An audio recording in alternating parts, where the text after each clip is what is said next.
আল্লাহ সুবহানাহু ওয়া তাআলা আমাদেরকে সৃষ্টি করেছেন এবং সুন্দর করেই সৃষ্টি করেছেন।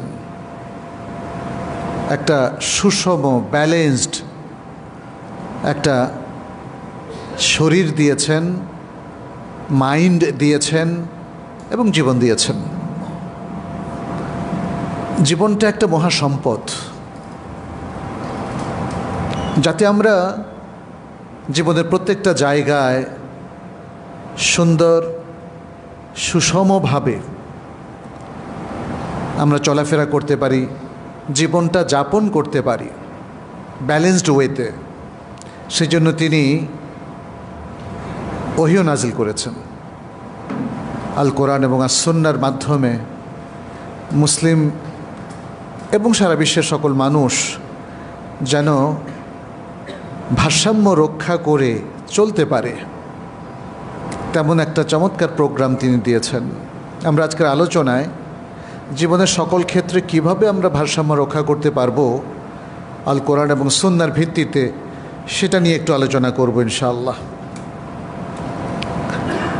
যেহেতু আল্লাহ তাআলা আমাদেরকে দুটো জিনিস দিয়েছেন, এক সৃষ্টি এবং দ্বিতীয় হচ্ছে নিয়ম নীতি, শরিয়া যেটাকে আমরা বলি।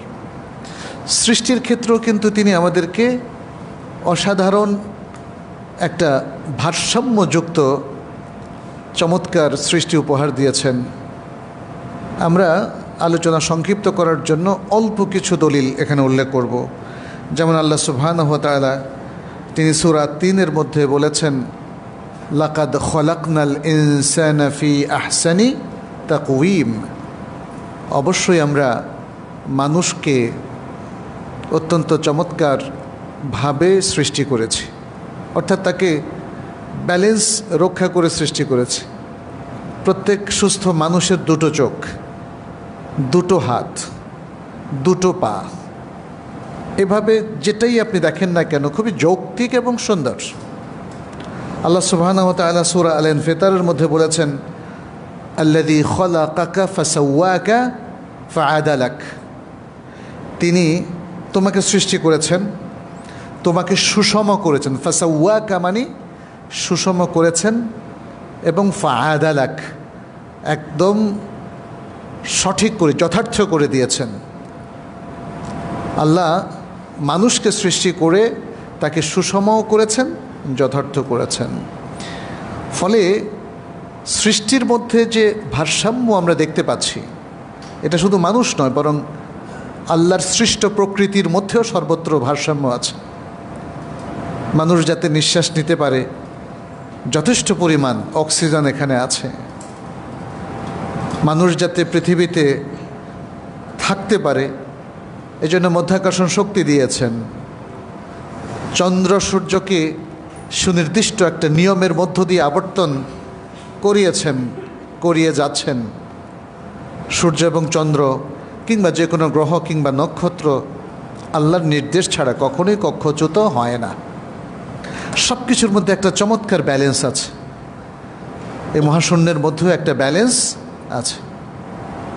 এত সৃষ্টি যদি আপনি এমনি দেখেন মনে হয় যেন একটা আরেকটার সাথে তো লেগে যাওয়ার কথা, লেগে যাচ্ছে না। ব্যালেন্স রক্ষা করে চললে, ভারসাম্যতা রক্ষা করে চললে কখনো লেগে যায় না। আপনারা এরোপ্লেনের অ্যাপস আপনি প্লে স্টোর থেকে নামিয়ে দেখেন, একসাথে সারা বিশ্বের সমস্ত প্লেনগুলোকে যখন দেখবেন মনে হয় যেন একটা আরেকটার সাথে লেগে যাচ্ছে, কিন্তু আসলে কি লাগছে? লাগছে না। কেন? কারণ তারা সায়েন্টিফিক ব্যালেন্সটা রক্ষা করে, অর্থাৎ একটা আরেকটার সাথে যেন না লাগে। ওই ব্যালেন্সটা রক্ষা করার যদি কোনো নিয়ম নীতি তারা ফলো না করতো তাহলে লেগে যেত। আল্লাহ সুবহানাহু ওয়া তাআলা আমাদেরকে সৃষ্টিগতভাবে ভারসাম্যওয়ালা একজন প্রাণী হিসাবে বা মানুষ হিসাবে আমাদেরকে সৃষ্টি করেছেন। ফলে আমাদের যেমন নির্দিষ্ট সময় খাওয়া, ঘুমানো, কাজ করা, এগুলো ভাগ ভাগ করে দেওয়া আছে। শরীরেরও একটা ঘন্টা আছে বা নিয়ম আছে, ডিসিপ্লিন আছে। সেই ডিসিপ্লিন নিয়ে যারা চলবেন একটা ভারসাম্যপূর্ণ শারীরিক জীবনযাপন করতে পারবেন। আপনি যদি খাবারে ভারসাম্যহীনতা তৈরি করেন, দেখবেন যে নানা রোগ ব্যাধি চলে আসবে। আপনার কিডনি ফাংশন করবে না, হার্টটা ঠিকমতো ফাংশন নাও করতে পারে, ফুসফুসের মধ্যে প্রবলেম দেখা দিতে পারে, এরকম নানা রকম। যদি আপনি খাবারে ইমব্যালেন্সড হন, আপনি ঠিকমতো না ঘুমালেও আপনি একটা প্রবলেমে পড়বেন। ঘুমেরও কিছু কোর টাইম আছে, যেমন এশার পর থেকে ঘুমিয়ে পড়া, তাই না? আপনি এই জায়গায় ইমব্যালেন্স তৈরি করলে এর খেসারত কিন্তু আপনাকে দিতে হবে। এটা হলো সৃষ্টিগত বিষয়। আল্লাহ সুবহানাহু ওয়া তাআলা আমাদেরকে যে ডিসিপ্লিনটা দিয়েছেন ওহির জ্ঞানের আলোকে, সেটারও মূল উদ্দেশ্য হচ্ছে জীবনের প্রত্যেকটা ক্ষেত্রে একটা ভারসাম্যপূর্ণ জীবন যাপন করা, ভারসাম্য রক্ষা করে চলা। শরিয়া ভিত্তিক এই যে নীতিমালা দেওয়া হয়েছে, এখানে ইমব্যালেন্স তৈরি হলে সমাজের মধ্যে নানা ধরনের বিপর্যয় দেখা দেয়, অরাজকতা দেখা দেয়, আখলাকি ইনহিতাত এবং অধপতন দেখা দেয়, মানবাধিকার লঙ্ঘন দেখা দেয়, মানুষের মধ্যে হিংসা বিদ্বেষ হানাহানি দেখা দেয়।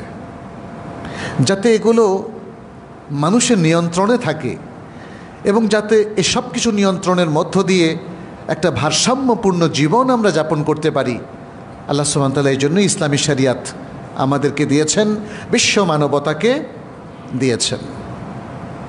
অতএব আমাদেরকে কোরআন সুন্নাহ ভালো করে পড়তে হবে, জানতে হবে, যাতে আমরা আমাদের ব্যক্তিগত জীবনে, পরিবারে, সমাজে, রাষ্ট্রে এবং বিশ্বের সর্বত্র এই ভারসাম্য রক্ষা করতে পারি, ভারসাম্যপূর্ণ জীবন যাপন করতে পারি। আমরা সেটা নিয়ে আজকে একটু আলোচনা করব। প্রথমেই যেহেতু আল্লাহ সুবহানাহু ওয়া তাআলা স্পষ্ট করে দিয়েছেন আমাদের সৃষ্টির মূল উদ্দেশ্য কি, আল্লাহর ইবাদত করা। ওয়ামা খালাকতুল জিন্না ওয়াল ইনসা ইল্লা লিয়াবুদুন, জিন এবং ইনসানকে আমার ইবাদতের জন্যই আমি সৃষ্টি করেছি। কে বলেছেন? আল্লাহ সুবহানাহু ওয়া তাআলা বলেছেন। ইবাদত হচ্ছে আমাদের মেইন প্রোগ্রাম, জীবনের মূল লক্ষ্য, উদ্দেশ্য, কিন্তু তার মধ্যেও ভারসাম্য প্রয়োজন আছে। আল্লাহ সুবহানাহু ওয়া তাআলা 5 ওয়াক্ত সালাত আমাদের উপর ফরজ করেছেন, 5টা ভিন্ন সময়ে। এর বাইরে বাকিটাকে নফল করে দিয়েছেন, ফরজ করেন নাই। বলেন নাই যে মানে হয়তো একটা মাস তোমাকে সারা দিন সারা রাত শুধু সালাতই পড়তে হবে, এটা বলেননি। তাহলে জীবনের এই যে মহান লক্ষ্য আল্লাহর ইবাদত, এই জায়গায়ও কিন্তু আমাদের ভারসাম্যপূর্ণ হতে হবে, ব্যালেন্স রক্ষা করতে হবে। কীরকম? কারণ আমাদের তো আল্লাহ সুবহানাহু ওয়া তাআলার বিভিন্ন জায়গায় নানা দায়িত্ব দিয়েছেন। আপনার পরিবারের দায়িত্ব কার? আপনার। স্ত্রীর খোরপোশের দায়িত্ব কার? সন্তানকে চালানোর দায়িত্ব কার? সমাজে মানুষকে সচেতন করা, দাওয়া দেওয়া, তাই না? অনেকগুলো দায়িত্ব। অতএব আপনি যদি সারাদিন শুধু সলাতেই পড়েন তাহলে কিন্তু ভারসাম্য থাকলো না। এ প্রসঙ্গে বিখ্যাত একটা হাদিস আব্দুল্লাহ ইবনে আমর ইবনে আস রাদিয়াল্লাহু তাআলা আনহুমা থেকে বর্ণিত হয়েছে। নবী সাল্লাল্লাহু আলাইহি ওয়াসাল্লাম এর কাছে পৌঁছল যে আব্দুল্লাহ ইবনে আমর ইবনুল আস তিনি দিনভর সিয়াম রাখেন, রাতভর সালাত পড়েন। এতে তার স্বাভাবিক জীবন বিঘ্নিত হচ্ছিল। তার স্ত্রী শিকায়ত করেছে আল্লাহর রাসূল সাল্লাল্লাহু আলাইহি সাল্লামের কাছে যে সে আমাদের হক রক্ষা করে না, সে শুধু সালাত নিয়ে আর সিয়াম নিয়েই ব্যস্ত। তখন রাসূলুল্লাহ সাল্লাল্লাহু আলাইহি সাল্লাম তাকে বললেন, আলাম উখবার আন্নাকা তাসুমু ওয়া লা তুফতির, আমাকে কি এটা অবহিত করা হয় নাই যে তুমি শুধু সিয়ামই রেখে যাচ্ছ এবং সিয়াম ভাঙছ না, ওয়া তুসাল্লি ওয়া লা তানাম, এবং তুমি সালাত পড়ে যাচ্ছ কিন্তু ঘুমাচ্ছ না। তখন তিনি বললেন, নবী সাল্লাল্লাহু আলাইহি সাল্লাম বললেন, শোনো, ফাসুম ওয়া আফতির ওয়া সাল্লি ওয়া নাম, তুমি সিয়াম রাখো, এটা তো ভালো কাজ, নিষেধ করছি না, কিন্তু ভাঙতেও হবে। কিছু সিয়াম ভাঙতে হবে জীবনের প্রয়োজনে, অন্যের অধিকারের প্রয়োজনে, স্ত্রীর প্রয়োজনে, সন্তানের প্রয়োজনে। তুমি কিয়ামুল লাইল করো, কোনো সমস্যা নেই, কিন্তু তোমাকে ঘুমাতে হবে তোমার শরীরের প্রয়োজনে। এটাই ব্যালেন্স, এটাই ব্যালেন্স। নবী সাল্লাল্লাহু আলাইহি সাল্লাম দেখেন জিনিসটা আরও ইলাবোরেটলি ব্যাখ্যা করলেন। কি বললেন? ফাইন্না লিআইনিকা আলাইকা হাযযান ওয়া ইন্না লিনাফসিকা ওয়া আহলিকা আলাইকা হাযযান। তোমার নিজের উপর নিজের একটা হক আছে। হাদ্দুন এখানে হাক্কুনের অর্থে অধিকার আছে। তোমার নিজের একটা অংশ আছে, যে অংশটা তুমি উপভোগ করবা, তোমার অধিকার, এনজয় করবা। আবার তোমার চোখের একটা অধিকার আছে, অংশ আছে, তাকে ঘুমাতে দিতে হবে।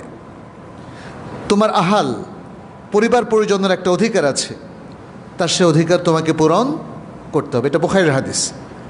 আচ্ছা, কোনো কোনো বর্ণনা এভাবে এসছে, ফাইন্না লিজাউজিকা আলাইকা হাক্কান, যে তোমার স্ত্রীর তোমার উপরে হক আছে।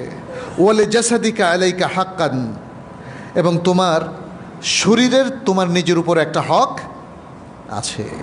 তাহলে দেখেন কতটা সচেতন হলে এভাবে বলতে পারে একজন মানুষ। রাসূলুল্লাহ সাল্লাল্লাহু আলাইহি সাল্লাম তিনি তো মানবাধিকার সংরক্ষণের জন্যই এসেছেন, এবং মানুষের মধ্যে একটা ভারসাম্যপূর্ণ জীবন যেন তারা যাপন করে সেই নির্দেশনা দেওয়ার জন্যই তিনি এসেছেন। ফলে ব্যক্তি পর্যায়ে, সমাজে কিংবা রাষ্ট্রে কিংবা অন্য যে কোনো জায়গায়, এমনকি রিলিজিয়াস দায়িত্ব পালনেও যদি কোনো ত্রুটি হয়, তিনি সেটা চমৎকারভাবে সংশোধন করে দিয়েছেন এবং নির্দেশনা দিয়েছেন কিভাবে ব্যালেন্স রক্ষা করতে হবে। তিনি বলেছেন, তুমি সিয়াম রাখো এবং ভাঙো, তুমি কিয়ামুল লাইল করো এবং রাত্রে ঘুমাও। কি চমৎকার ব্যালেন্স! দুটো মিলেই তো জীবন। কিন্তু যদি আমি সারা রাত আবার ঘুমিয়ে থাকি, ব্যালেন্স কি থাকলো? আমি সিয়ামের কথা যদি ভুলে যাই, যে আমাকে সিয়াম ভাঙতে বলেছে বাট সিয়ামই রাখলাম না, এমনকি রমাদান মাসেও, ব্যালেন্স কি থাকলো? ঘুমাতে বলেছে তাই বলে ফজর, জোহর, আসর, মাগরিব, এশা 3 ওয়াক্ত ঘুমিয়ে থাকলেন, এটা কি ব্যালেন্স হলো? ব্যালেন্স হলো না। তাহলে দুদিক থেকে আমাদেরকে ব্যালেন্স রক্ষা করতে হবে। সহিহ মুসলিমের রাওয়ায়াতে এসেছে, ফাইন্নাকা ইযা ফাআলতা যালিক হাজামাত আইনাক, তুমি যদি এভাবে ইমব্যালেন্স লাইফ লিড করো, তাহলে তোমার চোখগুলো ক্ষতিগ্রস্ত হয়ে যাবে, বিপর্যস্ত হয়ে যাবে। ওয়া নাফিহাত নাফসুক, তোমার শরীর ক্লান্ত হয়ে যাবে। ওয়ালে আইনিকা হাক্কুন, তোমার চোখের একটা হক রয়েছে। ওয়ালে নাফসিকা হাক্কুন, তোমার নিজের একটা হক রয়েছে। ওয়ালে আহলিকা হাক্কুন, এবং তোমার পরিবার পরিজনের একটা হক রয়েছে। কুম ওয়ানাম ওয়াসুম ওয়া আফতর, এটা মুসলিমের বর্ণনা। তুমি কিয়ামুল লাইল করো এবং ঘুমাও, তুমি সিয়াম রাখো এবং ভাঙো। আচ্ছা, এখানে আরেকটা হাদিসও এসছে বুখারীতে, বিখ্যাত এই হাদিসটা হয়তো আপনারা অনেকেই শুনেছেন। 3 জন ব্যক্তি একবার রাসূলুল্লাহ সাল্লাল্লাহু আলাইহি সাল্লামের বাসায় এসে একটু হাঁক ডাক করলো, মুহাম্মদ সাল্লাল্লাহু আলাইহি সাল্লাম আপনি কি বাসায় আছেন নাকি? তিনি তখন বাসায় ছিলেন না। পরে 3 জন দাঁড়িয়ে পড়ে কথাবার্তা শুরু করলো, তারা নিজেদের মধ্যে আলাপ করা শুরু করলো। একজন বলল কি, বলল যে কোথায় মুহাম্মদ সাল্লাল্লাহু আলাইহি সাল্লাম আর কোথায় আমরা? তিনি তো আল্লাহর নবী। গাফারাল্লাহু মা তাকাদ্দামা মিন যামবিহি ওয়া মা তাআখার, আল্লাহ তার পূর্বের পরের সকল পাপকে ক্ষমা করে দিয়েছেন। আমাদের তো আর সেই সুসংবাদটা নাই। তাহলে আমরা কি করব? আমরা একটা কঠিন জীবন যাপন করব। একজন বললেন, কি বললেন? আম্মা আনা ফাইন্নী উসাল্লিল লাইলা আবাদান, আমি সারা রাত জেগে শুধু সালাত পড়ব আর পড়ব আর পড়ব। আরেকজন কি বললেন? আনা আসুমু দাহরা ওয়ালা উফতির, আমি যুগের পর যুগ সিয়াম রেখেই যাব এবং সিয়াম ভাঙব না। আর আরেকজন বললেন, আম্মা আনা ফাআতাজিলুন নিসা, আমি নারীদের থেকে দূরে থাকবো, বিবাহই করব না। এইটা যত প্রবলেমের মূলে। হ্যাঁ, 3 জন দেখেন 3টা কথা বললেন। নবী সাল্লাল্লাহু আলাইহি সাল্লাম ঘরে আসলেন এবং শুনতে পেলেন যে 3 জন ব্যক্তি এখনও অপেক্ষা করছে এবং তারা এই ধরনের কথা বলেছে। তখন নবী সাল্লাল্লাহু আলাইহি সাল্লাম তিনি তাদের দিকে বের হয়ে আসলেন, বললেন, আনতুমুল্লাযীনা কুলতুম কাযা ওয়া কাযা, তোমরা কি সেই সব লোক যারা এরকম এরকম বলেছ?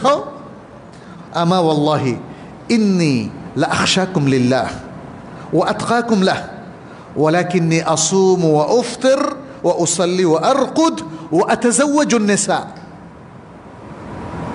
বলেন তাহলে শুনে রাখো, আমি তোমাদের মধ্যে আল্লাহকে সবচেয়ে বেশি ভয় করি এবং তোমাদের মধ্যে সবচেয়ে বেশি মুত্তাকি ব্যক্তি আমি, তাকওয়া রক্ষা করি। আমি সিয়াম রাখি এবং ভাঙি, আমি রাতে সালাত পড়ি এবং ঘুমাই, এবং আমি নারীদেরকেও বিবাহ করি। সুবহানাল্লাহ, this is the balance, the role model for the whole humankind. সুবহানাল্লাহ, সারা পৃথিবীর সকল মানুষের জন্যে যিনি আদর্শ ছিলেন, রোল মডেল ছিলেন, তিনি সিয়াম রাখতেন এবং ভাঙতেন, তিনি কিয়ামুল লাইল করতেন এবং রাতে ঘুমাতেন, এবং তিনি নারী সঙ্গ থেকে নিজেকে বিচ্ছিন্ন করেননি, তিনি বিবাহ করেছিলেন এবং তার সন্তান সন্ততিও হয়েছিল। এখানে কোনো বৈরাগ্যবাদ নাই, সন্ন্যাসী সিস্টেমটা ইসলামে নেই। ইসলামের সবচেয়ে গুরুত্বপূর্ণ দিনী ব্যক্তিত্ব ইসলামের বা ইসলামী সমাজের কোর ব্যক্তি, প্রধানতম ব্যক্তি, দিন ধর্ম কিংবা ধর্মীয় জীবনের নামে সমাজ থেকে, মানুষ থেকে, রাষ্ট্র থেকে বিচ্ছিন্ন হওয়ার কোনো নিদর্শন তিনি রেখে যান নাই, কোনো ইনস্ট্রাকশন অথবা নির্দেশনাও তিনি দেন নাই। দিস ইজ দ্য ব্যালেন্স, এটাই হলো ব্যালেন্স। আচ্ছা, তাহলে আমরা সংক্ষেপে এতটুকু বলবো যে আমাদের ব্যালেন্স প্রথম করতে হবে ইবাদতের মধ্যে। আল্লাহর ইবাদত গুজার বান্দা হয়ে শুধু ইবাদতটাই চালিয়ে গেলেন আর সব জায়গায় ইমব্যালেন্সড হয়ে গেলেন, এটা ইসলাম অ্যালাউ করে না। আমরা সমাজের মধ্যে বহু রকম ইমব্যালেন্স দেখি, খুব ইবাদত গুজার কিন্তু মানুষের সাথে ব্যবহার ভালো না, ব্যালেন্স থাকলো কি না? ইবাদত গুজার ঘুষ খায়, ব্যালেন্স থাকলো কি না? ইবাদত গুজার সুদের সাথে তার সম্পর্ক আছে, অথবা সে অফিসে খুব ভালো, বাসায় কিন্তু জঘন্য, আবার বাসায় খুব ভালো, বাইরের মানুষের সাথে জঘন্য।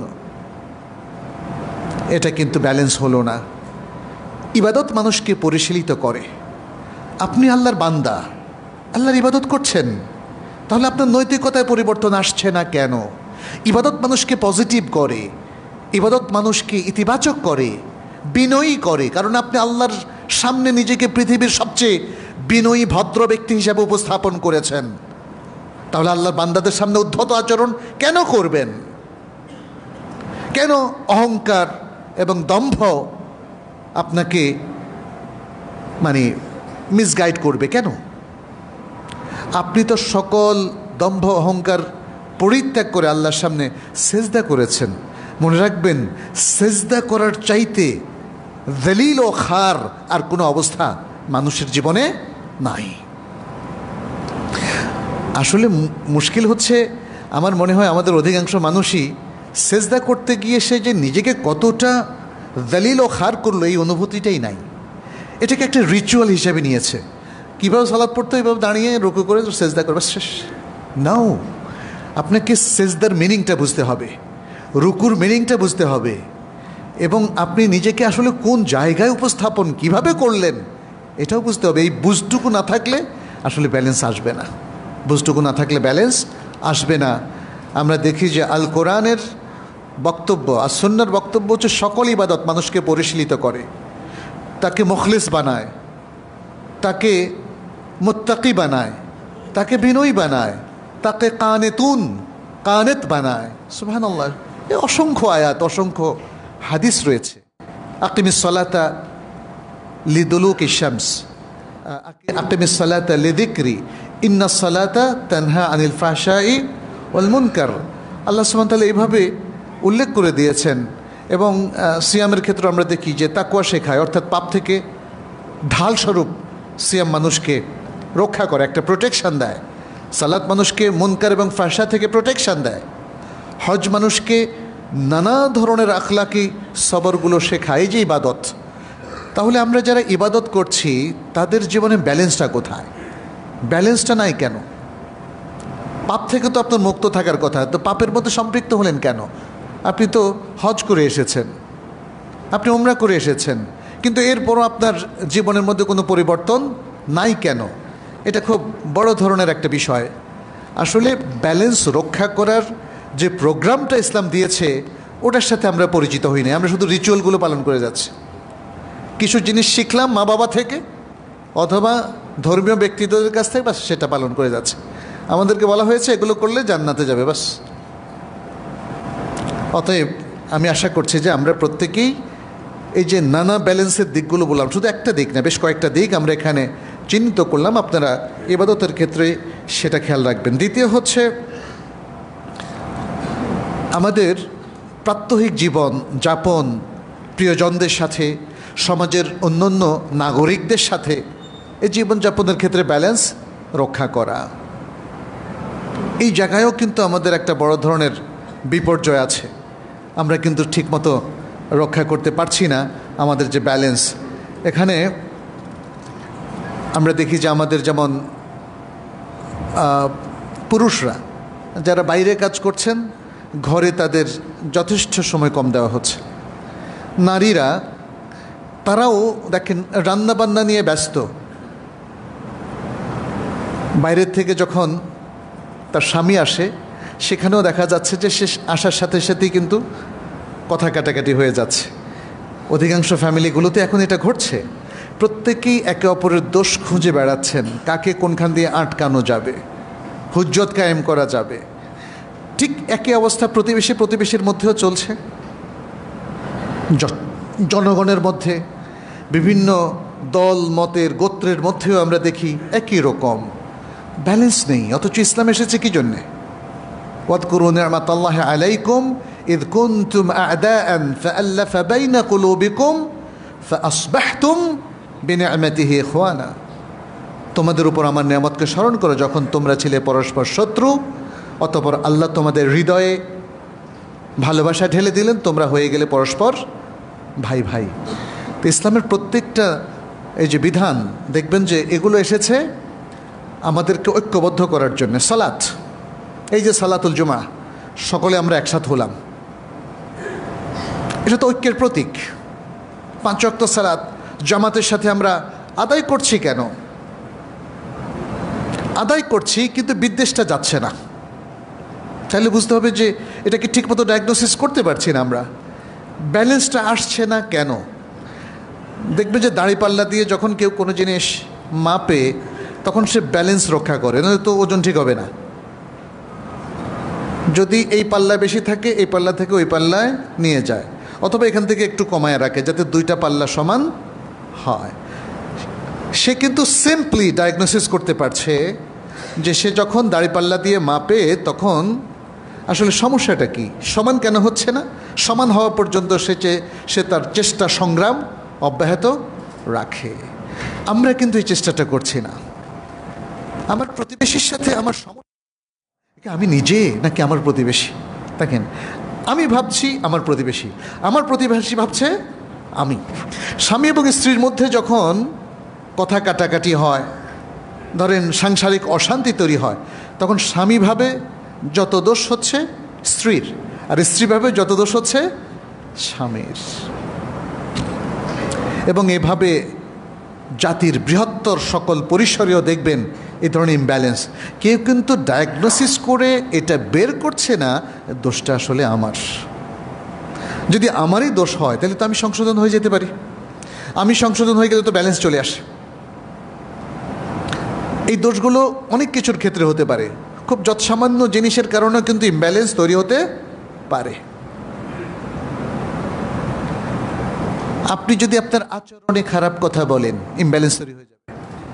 জাস্ট কথার মধ্যে যদি একটা গুতা দিয়ে কথা বলেন, ইমব্যালেন্স তৈরি হয়ে যাবে। একটু আক্রমণ করে কথা বললেন, ইমব্যালেন্স তৈরি হয়ে যাবে। মানুষের যেমন সমালোচনা করলেন, এই সমালোচনা করারও কিছু নীতিমালা আছে। ব্যালেন্সড ক্রিটিক্স বা সমালোচনাটা হলো কনস্ট্রাকটিভ, যেটা গঠনমূলক, আর ইমব্যালেন্সটা হলো আক্রমণাত্মক। মনে রাখবেন, ইমব্যালেন্সটা হলো আক্রমণাত্মক। এজন্যে পৃথিবীর সবচেয়ে শান্ত মানুষেরও যদি আপনি সমালোচনা করেন অশান্তভাবে, অর্থাৎ আক্রমণাত্মকভাবে, তাহলে সে আর শান্ত থাকবে না, কারণ তার মধ্যে আপনি বিদ্বেষ তৈরি করে দিলেন। ফলে আমাদের এশরা, আমাদের অবস্থানটা কিন্তু আর সুন্দর থাকলো না। অনেক মানুষ মনে করে যে আমি তো হকটাই বলেছি, আমি তো খারাপ কিছু বলি নাই। আপনি একটা গালি দিয়েছেন, আপনি মনে করছেন এই গালিটাও হক। আপনি খুব আক্রমণাত্মকভাবে কথা বললেন, আপনি মনে করছেন ইয়েস, ইউ ডিজার্ভ দ্যাট, এটা বলা উচিত আপনাকে, নাহলে আপনার শিক্ষা হবে না। কিন্তু আসলে কীভাবে শিক্ষা দেওয়া যায়? এটা ইমব্যালেন্সড ওয়ে, ভারসাম্যহীন কথাবার্তা, ভারসাম্যহীন আচার আচরণ, এবং এর মধ্য দিয়ে একটা পরিবারও যেমন শান্তিপূর্ণ জীবনযাপন করতে পারে না, একটা সমাজেও মানুষ শান্তিপূর্ণভাবে থাকতে পারে না, কারণ কারোর মধ্যে কোনো ব্যালেন্স নাই। ব্যালেন্স ছাড়া জীবনযাপন, কথাবার্তা, আচার আচরণ, আদান প্রদান, ব্যবসা বাণিজ্য, এভরিথিং। আপনি দেখবেন আমাদের বাজার, এখানে যখন ইমব্যালেন্স তৈরি হয়ে যাবে, এই বাজারটা কিন্তু বড় ধরনের একটা বিপর্যয় সমাজের মধ্যে সৃষ্টি করবে। আমরা দেখি মাঝে মাঝে পেঁয়াজের দাম, চালের দাম, ডিমের দাম, মানে যেগুলো প্রতিদিন আমরা খাই, এগুলোর দাম বেড়ে যায়। আপনি দেখবেন যে এই যে স্টক এক্সচেঞ্জ, ওখানেও হঠাৎ করে স্টকগুলোর দাম বেড়ে যায়, কমে যায়। মনে রাখবেন এটা ইমব্যালেন্সের কারণে হচ্ছে। কোথাও কোনো বিপর্যয় ঘটেছে, আসলে কোথাও কোনো ফাসাদ, কোথাও কোনো সমস্যা তৈরি করা ছাড়া আসলে ইমব্যালেন্স তৈরি হয় না। আর যখনই এরকম ইমব্যালেন্স তৈরি হয়, তখন তার যে ফলাফল, ট্রমাটিক সিচুয়েশান, একটা বড় বিপর্যয় তৈরি হওয়া, এটাও কেউ রোধ করতে পারে না। স্বামী স্ত্রীর মধ্যে যখন এভাবে আচার আচরণগত ইমব্যালেন্স তৈরি হয়, তখন সেটা শেষ পর্যন্ত দেখবেন যে তালাকে গড়ায়, অথবা একজন আরেকজনের উপর হাত তোলে, খুনাখুনি পর্যন্তও হয়ে থাকে। একইভাবে অন্য ক্ষেত্রেও এই ইমব্যালেন্স আমাদের জীবনটাকে অতিষ্ঠ করে ফেলে, সমাজটাকে অতিষ্ঠ করে ফেলে, ঘৃণা বিদ্বেষ আর হানাহানিতে ভরপুর করে দেয়। অথচ ইসলাম তো এগুলোকে রিমুভ করতে এসেছে। সেজন্য এই জায়গায়ও ভারসাম্য আমাদের প্রয়োজন। আচ্ছা, এরপরে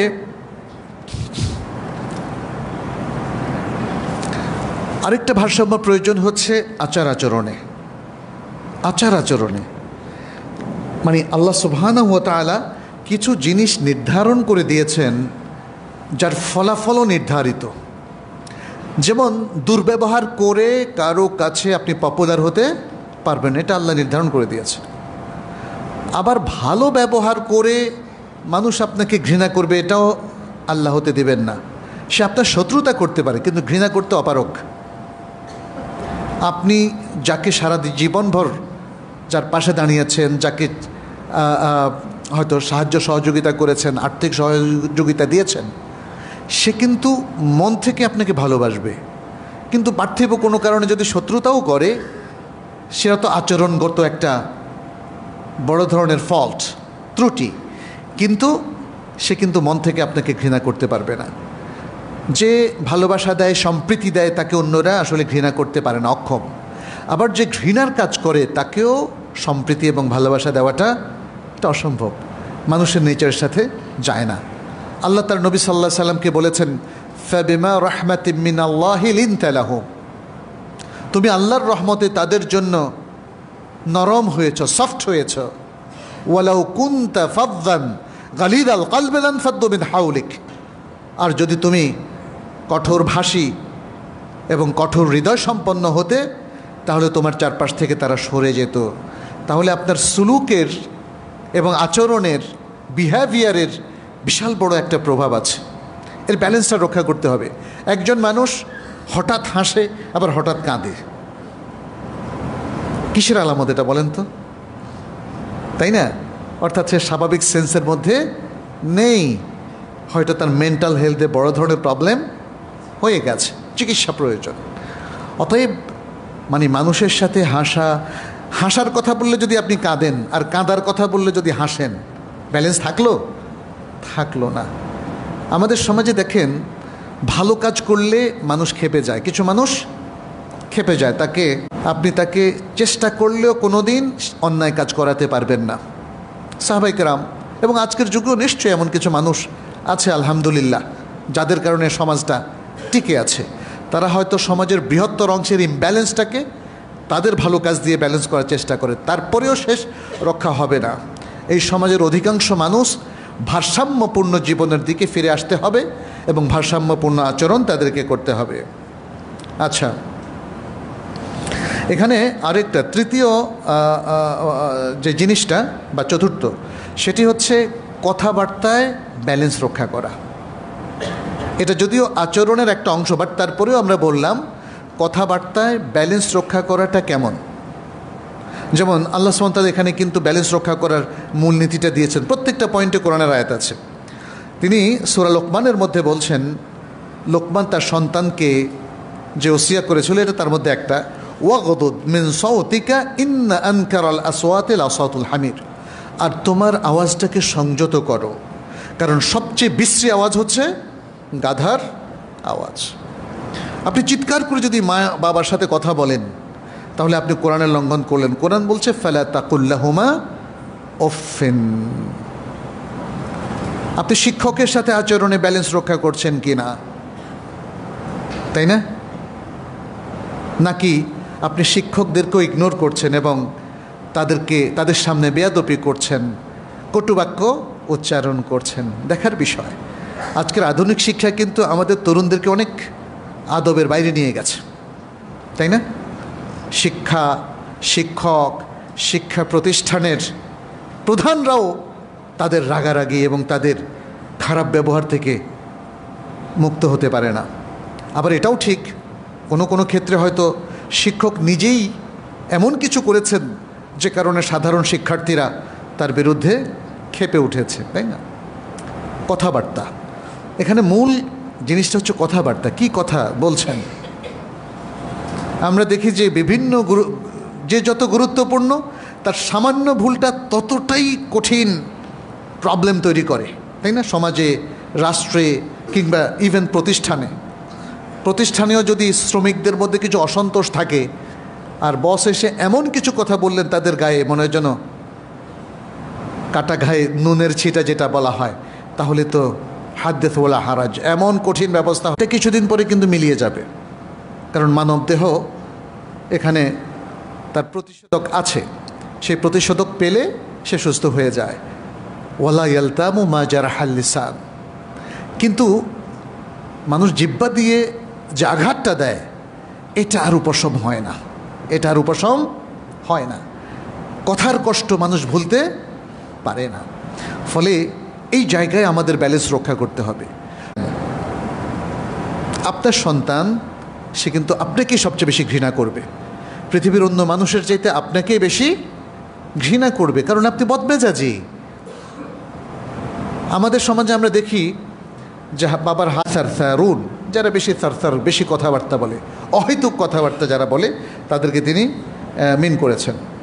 যাই হোক, এরপরে ব্যালেন্স রক্ষা করতে হবে আমাদের চলাফেরা, লোকদের অন্তর্ভুক্ত হয়ে, অথবা হতে পারে অন্যের সম্পত্তি অন্যায়ভাবে গ্রাস করার মাধ্যমে, এটা ঘুষের তরিকায়ও হতে পারে অথবা কোনো জমি দখলের মাধ্যমেও হতে পারে। তাহলে ব্যালেন্স তো থাকলো না। আর এই যে ইমব্যালেন্সটা তৈরি হলো, সমাজের মধ্যে ঘুষ বেড়ে গেল, চুরি বেড়ে গেল, দুর্নীতি বেড়ে গেল, জনগণের সম্পত্তি আত্মসাৎ করা বেড়ে গেল, বা মানুষকে ঠকানো, প্রতারিত করা, এগুলো সবই কিন্তু মনে রাখবেন ইমব্যালেন্স। জীবিকার ক্ষেত্রে আপনি আপনার ব্যবসায় যদি মানুষকে প্রতারণা করেন, আপনার ব্যবসা দেখা গেল যে জায়েজ, সিমেন্ট ব্যবসা করছেন কিন্তু প্রতারণা করলেন। আপনি ইলেকট্রনিক ডিভাইস যেমন ফোনের ব্যবসা করছেন, কিন্তু যদি এর মধ্যে প্রতারণা থাকে তাহলে কি ইনকামটা হালাল হবে না।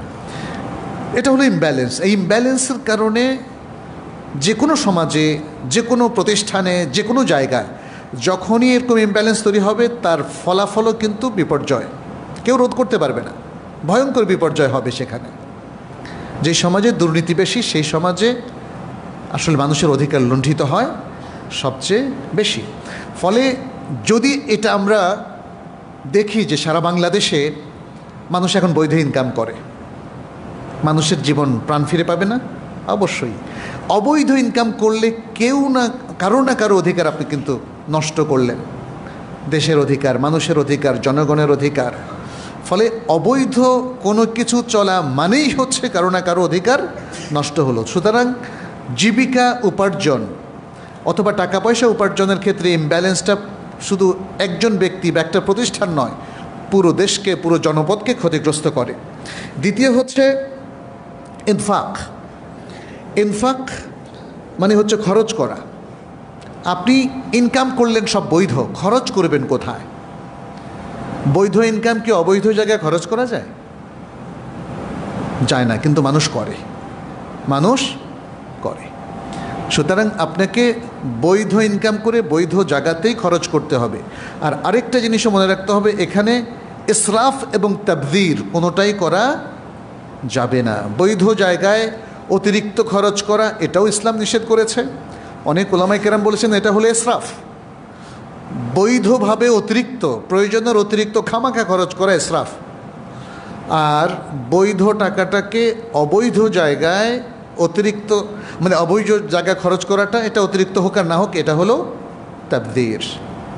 অবৈধ কোনো কিছু তো ইসলামে অ্যালাউডই না, অতএব তার কোনো প্রয়োজন নাই। আপনি এমন একটা জায়গায় কিছু খরচ করলেন যে কাজটা অবৈধ, সেটা হলো তাবযীর। অতএব আমাদেরকে খেয়াল রাখতে হবে, এখানেও ব্যালেন্স লাগবে। আর ব্যালেন্সের কথাটা সূরা আল ফুরকানের মধ্যে আল্লাহ চমৎকারভাবে বলে দিয়েছেন, বলেছেন ওয়াল্লাযীনা ইযা আনফাকু লাম ইউসরিফু ওয়া লাম ইয়াকতুরু ওয়া কানা বাইনা যালিকা কওয়ামা। তারা যখন খরচ করে তখন তারা অপব্যয়ও করে না, আবার কৃপণতাও করে না। অপব্যয় এবং কৃপণতার মাঝামাঝি অবস্থানে থাকে। এই মাঝামাঝি অবস্থানটা কি? ভারসাম্যপূর্ণ অবস্থান, ভারসাম্যপূর্ণ অবস্থান।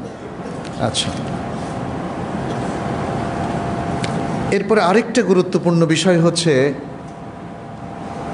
অন্যের ব্যাপারে আপনি যখন কোনো মন্তব্য করবেন বা হুকুম দেবেন, সেখানেও ব্যালেন্স থাকতে হবে। একজন লোক সামান্য ভুল করলো আর আপনি তাকে মানে বাজে মন্তব্য করে শেষ করে দিলেন, এটা হলো না। একজন লোক ছোট্ট ভুল করলো, তাকে যেভাবে নসিহা করার সিস্টেম ইসলাম বলেছে, আপনি সেটাকে লঙ্ঘন করে নিজের মন মতো জিনিস চাপিয়ে দিলেন, তাকে মানুষের সামনে ভয়ঙ্করভাবে রিফিউট করলেন। এতে ইমব্যালেন্স তৈরি হয়। আপনি যেমন ইমব্যালেন্স তৈরি করেছেন, আপনার এই সমালোচনাটাও অন্যরা নিতে পারে না, তখন তারা দ্বিগুণভাবে আপনার বিরুদ্ধে দাঁড়িয়ে যায়, তাই না? ফলে এই জায়গাটা আমাদেরকে মনে রাখতে হবে। এখানে আল্লাহ সুবহানাহু ওয়া তাআলা বলেন সূরা আল মাইদার ৮ নম্বর আয়াতে, ইয়া আইয়ুহাল্লাযীনা আমানু, হে ঈমানদারগণ, কুনু কাওয়ামিনা লিল্লাহ শুহাদাআ বিল কিসতি ওয়ালা ইয়াজরিমান্নাকুম শানাআনু কওমিন আলা আল্লা তা'দিলু ই'দিলু হুয়া আকরাবু লিত-তাকওয়া ওয়াত্তাকুল্লাহ ইন্নাল্লাহা খাবীরুম বিমা তা'মালুন। হে ঈমানদার লোকেরা, তোমরা আল্লাহর জন্য দণ্ডায়মান হও আর ইনসাফ সহকারে সাক্ষ্য দাও। কোনো জাতির প্রতি বা সম্প্রদায়ের প্রতি শত্রুতা যেন তোমাদেরকে ইনসাফ না করার প্রতি উদ্বুদ্ধ না করে, তোমরা ইনসাফ করো। এটাই হচ্ছে তাকওয়ার সবচেয়ে নিকটবর্তী। আর আল্লাহকে ভয় করো, নিশ্চয়ই আল্লাহ তোমরা যে আমলগুলো করছো সে সম্পর্কে সম্যক অবগত, অবহিত। আচ্ছা, আল্লাহ সুবহানাহু ওয়া তাআলা দেখেন সূরা আন-নিসার মধ্যে একই কথা আবারও বলেছেন, একটু ভিন্নভাবে ১৩৫ নম্বর আয়াতে, ইয়া আইয়ুহাল্লাযীনা আমানু কুনু কাওয়ামিনা বিল কিসতি শুহাদাআ লিল্লাহি ওয়ালাউ আলা আনফুসিহিম আউল ওয়ালিদাইনি ওয়াল আকরাবিনা ইন ইয়াকুন গানিয়ান আও ফাকিরান ফাল্লাহু আওলা বিহিমা ফালা তাত্তাবিউল হাওয়া আন তা'দিলু। বলেছেন, হে ঈমানদার লোকেরা, তোমরা ইনসাফ সহকারে দণ্ডায়মান হও, আল্লাহর জন্য সাক্ষীদাতা হয়ে যাও, যদিও সেটা তোমাদের নিজেদের বিরুদ্ধে যায় অথবা তোমাদের বাবা মায়ের বিরুদ্ধে কিংবা আত্মীয় স্বজনের বিরুদ্ধে। এখানে আল্লাহ সুবহানাহু ওয়া তাআলা বলছেন ইনসাফ কায়েম করার জন্য। আপনি অন্যায় করেছেন, আপনি নিজেকে জাস্টিফাই কেন করছেন? এটা ইমব্যালেন্স। আপনার উচিত হচ্ছে স্বীকার করে নেওয়া। স্বীকার করে নেওয়ার এই দৃষ্টান্ত আমরা নবী সাল্লাল্লাহু আলাইহি সাল্লামের সাহাবাদের মধ্যে প্রচুর পাই। এমনকি তারা যারা বিবাহিত অবস্থায় জেনাও করেছেন, নবী সাল্লাল্লাহু আলাইহি সাল্লামের কাছে এসে বললেন, ইয়া রাসূলুল্লাহ, আমি এই কাজটি করেছি, আমার উপর আকিম আলাইয়াল হাদ, আমার উপর আপনি ফৌজদারি দণ্ডবিধি, ইসলামের ফৌজদারি দণ্ডবিধি আপনি কায়েম করুন। নবী সাল্লাল্লাহু আলাইহি সাল্লাম মুখ ফিরিয়ে নিলেন, আবার বললেন, আবার বললেন, আবার বললেন। চতুর্থবার বলার পরে তিনি নিজের উপর নিজেই সাক্ষী কায়েম করে এতটা আফসোস, এতটা অনুতপ্ত তিনি হলেন, রাসূল সাল্লাল্লাহু আলাইহি সাল্লাম শেষ পর্যন্ত তার উপর শাস্তি কায়েম করলেন। ইমরাতে জুহাইনা গোত্রের সে মহিলা, অথবা গামেদিয়া গোত্রের সে মহিলার কথাও আপনারা জানেন। তার মানে হচ্ছে অপরাধ করবেন, অস্বীকার কেন করবেন? তাহলে আপনাদের কি আখেরাত নেই? আখেরাতের ভয় নেই? এ কথাই আল্লাহ তাআলা এখানে বলছেন। নিজের বিরুদ্ধে, নিজের বাবা মা কিংবা আত্মীয় স্বজনের বিরুদ্ধে হলেও আপনি সত্যকে স্বীকার করে নেবেন, কারণ আপনি সত্যকে স্বীকার না করলে তখন এটা অন্যদের উপর গিয়ে পড়বে এবং একটা বিপর্যয় সৃষ্টি হবে। ভুল বিচার হতে পারে, অন্যরকম হুকুম হতে পারে, যেটা কখনোই উচিত নয়। এই জন্য আল্লাহ সুবহানাহু ওয়া তাআলা শেষে এসে বললেন, ফালা তাত্তাবিউল হাওয়া আন তা'দিলু, অতএব আদল ইনসাফ না করার জন্য তোমরা তোমাদের প্রবৃত্তিকে অনুসরণ করো না। এরকম আরও অনেকগুলো নসুস আছে। আরেকটা বিষয় হচ্ছে, আমরা ব্যালেন্স রক্ষা করতে হবে আমাদের আবেগ অনুভূতির ক্ষেত্রেও। আবেগকে সংযত রাখাটাই হচ্ছে এখানে ব্যালেন্স। অধিকাংশ মানুষ অন্যায় যা কিছু করে সেটা আবেগের বশবর্তী হয়ে করে। বিশেষ করে যখন মানুষ কথা কাটাকাটি করে, লাগালাগি করে, হাতাহাতি করে কিংবা খুনোখুনি করে, এইসবের পেছনে তার বুদ্ধিবৃত্তি কাজ করে না, কাজ করে তার আতিফা, আরবিতে বলা হয়, তার আবেগ, তার ইমোশান। এই ইমোশানটাকে কন্ট্রোল করাটা খুবই জরুরি এবং এখানে সংযত থাকাটা খুব জরুরি। ইমোশানটা আমরা জানি, ইমোশান না থাকলে মানুষ কিন্তু হাসতেও পারবে না, কাঁদতেও পারবে না। অনেক সময় আপনার হাসার প্রয়োজন হতে পারে। একটা খুশির সংবাদ, সবাই হাসছে, আপনি যদি না হাসেন বুঝতে হবে কোনো প্রবলেম আছে, হাসতে হবে। আবার দুঃখের কথা শুনে হাসা নয় তো, কান্না করতে হবে। কান্না, প্রিয়জন মারা গেছে, কেউ কি হাসতে পারবে বলেন? মানুষ তো বলবে যে পাগল হয়ে গেছে। কান্না করতে হবে, তাহলে মনটা একটু শান্ত হবে, তবে সেটা যেন বিলাপের পর্যায়ে না যায়, শরিয়া লঙ্ঘন না হয়, সেটা খেয়াল রাখতে হবে। তার মানে হচ্ছে আতিফা বা ইমোশনের দরকার আছে, কিন্তু ইমোশনটা যদি এক্সেসিভলি আমরা ইউজ করি তাহলে কিন্তু বিপর্যয় ঘটে যায়। ফলে এই জায়গায় আমাদেরকে সংযত হতে হবে। ইমোশনটাকে কন্ট্রোল করার জন্য ইসলাম আমাদেরকে সিস্টেম বাতিয়ে দিয়েছে। ইমোশনকে কন্ট্রোল করতে হবে বুদ্ধি দিয়ে, কিন্তু অনেক সময় বুদ্ধিও খুব ভালো সার্ভিস দেয় না, তখন বুদ্ধিকে কন্ট্রোল করতে হবে। আমি বলেছিলাম একদিন এখানে, মনে আছে আপনাদের? এলএম দিয়ে, নলেজ দিয়ে, জ্ঞান দিয়ে বুদ্ধিকে, এবং বুদ্ধি দিয়ে ইমোশান বা আবেগকে কন্ট্রোল করতে হবে, তাহলেই ব্যালেন্সটা থাকবে, অন্যথায় কোনো ব্যালেন্স থাকবে না। আমরা প্রিয় ভাইরা, জীবনের প্রত্যেকটা ক্ষেত্রে আসলে ব্যালেন্স প্রয়োজন। আজকে এই ব্যালেন্সগুলো হারিয়ে গেছে। ইভেন আমাদের জীবনের জন্য যে পরিবেশ দরকার, যে খাদ্য দরকার, সে জায়গাও আজকে ব্যালেন্স আর নাই। সব জায়গায় ভেজাল আর ভেজাল, উল্টাপাল্টা জীবনধারা, চিন্তা চেতনা, সব কিছু আমাদেরকে ইমব্যালেন্স করে দিয়েছে। সবচেয়ে বেশি ইমব্যালেন্স করেছে আমাদেরকে আমাদের এই মুসলিম সমাজের শিক্ষা ব্যবস্থা। আমাদের শিক্ষা ব্যবস্থা এটা কোরআন সুন্নাহর প্রতিনিধিত্ব করে না। আমাদের জাতীয় শিক্ষা ব্যবস্থার কথা বলছি, সেখানে ন্যূনতম কোরআন শুদ্ধ করে পড়ারও কোনো ব্যবস্থাপনা নাই। আল্লাহকে সঠিকভাবে চেনার কোনো শিক্ষা নাই। রাসূল সাল্লাল্লাহু আলাইহি ওয়াসাল্লামের রিসালাতের মূল উদ্দেশ্য এটা বোঝার কোনো উপায় নাই। এই শিক্ষা ব্যবস্থা আমাদেরকে স্বার্থপর এবং ইহুদি নাসারাদের নির্ভরশীলতা শিখিয়েছে। ফলে মুসলিম জীবনে দেখা দিয়েছে ভয়ঙ্কর এক ইমব্যালেন্স, ভারসাম্যহীনতা, যেটার জের টানতে হচ্ছে পুরো জাতিকে। মুসলিমরা যদি জেগে না উঠে, তারা যদি সচেতন না হয়, তাদের অধ্যয়ন যদি না বাড়ায়, বুদ্ধিবৃত্তিক অ্যাপ্রোচ এবং জ্ঞানের চর্চা, রিসার্চ এগুলো যদি না বাড়ায়, তাহলে মুসলিমরা কখনোই ঈপ্সিত লক্ষ্যে পৌঁছতে পারবে না। মনে রাখবেন, রাসূল সাল্লাল্লাহু আলাইহি ওয়াসাল্লামের যুগে আজকের মতো আধুনিক রিসার্চ ছিল না বটে, কিন্তু যে কথাগুলি আমরা বললাম ব্যালেন্স রক্ষার জন্য পুরোটাই তিনি সেখানে ইমপ্লিমেন্ট করেছিলেন, বাস্তবায়ন করেছিলেন। এবং আমরা অতিরিক্ত কিছুই বলছি না। রাসূল সাল্লাল্লাহু আলাইহি সাল্লামের যে মানহাজ, যে নীতিমালা, যে ম্যাথোডোলজি, যে পদ্ধতি এবং ওহির জ্ঞান ধারণ করা, বোঝা, উপলব্ধি করা এবং সেগুলোকে আমলে কনভার্ট করার যে পদ্ধতি রাসূল সাল্লাল্লাহু আলাইহি ওয়াসাল্লাম অনুসরণ করেছেন, আজকে সিম্পলি শুধু সেটা অনুসরণ করলেই আমাদের জন্য যথেষ্ট। কিন্তু আজকে অন্য দুর্নীতিগ্রস্ত জাতি কিংবা ধর্ম, তাদের কৃষ্টি কালচার দ্বারা প্রভাবিত হয়ে আজকে আমাদের মুসলিম উম্মার বড় ধরনের প্রবলেম হয়ে গেছে। আমরা কিন্তু সরাসরি প্রত্যেকেই এখন যে ব্যালেন্সটা রক্ষা করার কথা বলা হচ্ছে, এটা কিছুটা দুরূহ হয়ে পড়েছে।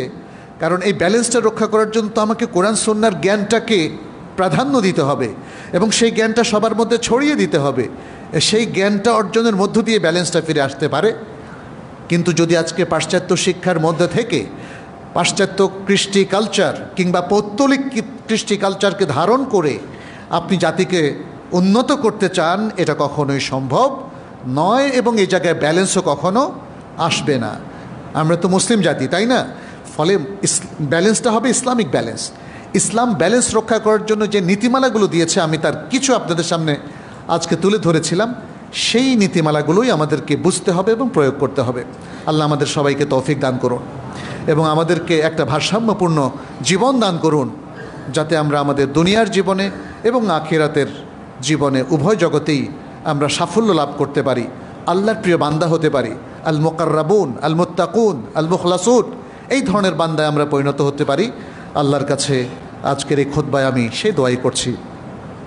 আকুলু কাউলি হাযা ওয়া আস্তাগফিরুল্লাহ লি ওয়া লাকুম ওয়া লিসাইরিল মুসলিমিন ফাস্তাগফিরুহু ইন্নাহু হুয়াল গাফুরুর রহিম।